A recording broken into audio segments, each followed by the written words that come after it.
posizione, vi dicevo, annuncia l'ultimo chilometro, il vantaggio di Merckx è di circa 1 minuto, ci sembra. Driessen gli ha dato le ultime notizie per quanto riguarda evidentemente gli inseguitori.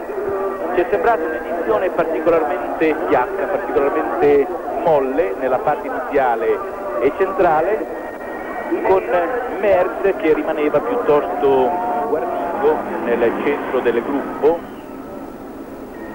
perché Merckx corre quasi sempre in terza posizione, in quarta posizione al massimo della fila del gruppo. Invece Merckx stranamente era rintanato e nascosto in mezzo al gruppo. Evidentemente la lezione della Liegi-Bastogne-Liegi gli ha giovato, aveva speso troppe energie ed ora eccolo sul traguardo d'arrivo, vedete, è in leggera salita questa strada.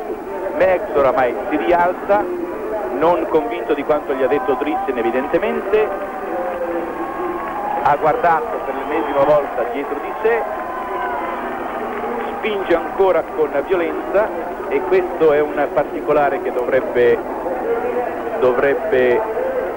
evitare, perché sono tutte energie che si pagano nella carriera. Eccolo, alza le braccia nel gesto consueto dei ciclisti, ha tagliato ora il traguardo.